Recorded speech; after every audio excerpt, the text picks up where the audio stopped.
Bapak Abdul Halim. Pak, usia berapa Pak? 72. Di usia 72 ini bagikan iye sama Talbar. Maka kalau tidak kita posisikan maka akan menjadi mandul. Mandul dalam bentuk karya, bukan keturunan. Saya tidak katakan keturunan, tapi mandul dari karya. Atau mandul dari mengurus anak didik. Misalnya, di Bapak ini sebagai panglimanya keluarga lah ya. Nah, misal, itu kan misal Pak. Kemudian kalau tidak ada posisi panglima apa yang akan mengarahkan kepada komandonya atau komandannya. Nah, dari komando di setiap divisi misalnya keluarga kita sudah punya cucu, sudah punya anak minantu, cucu minantu, nah, akan menjadi mandul. Beda dengan keturunan tentunya. Berbeda juga kalimat-kalimat yang sifatnya seperti seakan-akan bahasa yang vulgar. Kalau tidak dengan penempatan bahasa itu sendiri. Saya mau tanya lagi nih Pak. Setelah umur 72 tahun ini Pak, di usia tua seperti ini Pak, kalau kata orang-orang nih Pak, usia yang sudah tidak produktif. Tapi kalau di tangan Soekarno dengan genggamannya, kalimat oratornya mengatakan berbunyi demikian kurang lebih. 1000 orang-orang tua itu bisa mencabut akar permasalahan. Artinya titik fokusnya seperti kias mencabut akar semeru hingga tuntas gitu. Jadi yang dikatakan pekerja tangguh memang produktivitas, usia produktif. Akan tetapi kalau bicara kemapanan, ketelitian, kedisiplinan dan juga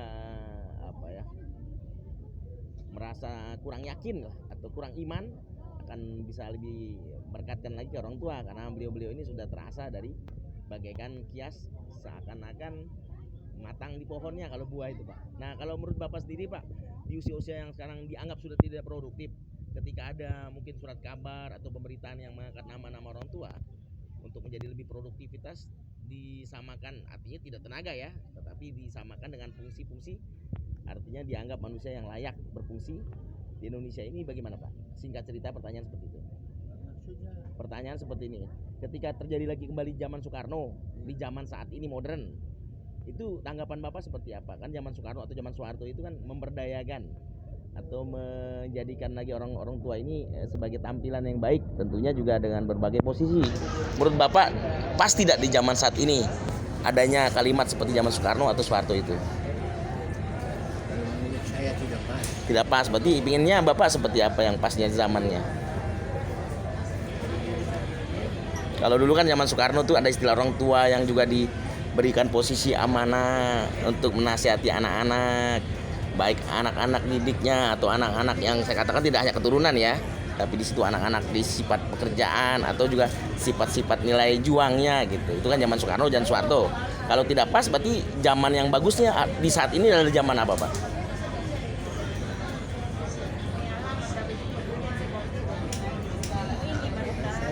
Nah itulah orang-orang bijaksana mengatakan sebelum berbicara lebih berpikir, karena tingkah pola orang yang berpikir akan dapat menjaga lisannya ya Pak ya. Yang penting zamannya itu terus berganti, akan tetapi zaman tetaplah zaman, tetapi pemberdayaan manusia utamanya orang tua perlu diperhitungkan adanya. Salam kemenangan bukan sekedar menang. Saya Deddy Sutrijaya dengan Bapak Abdul Halim.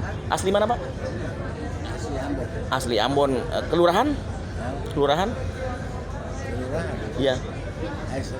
Asloba. Salam kemenangan. Assalamualaikum warahmatullahi wabarakatuh.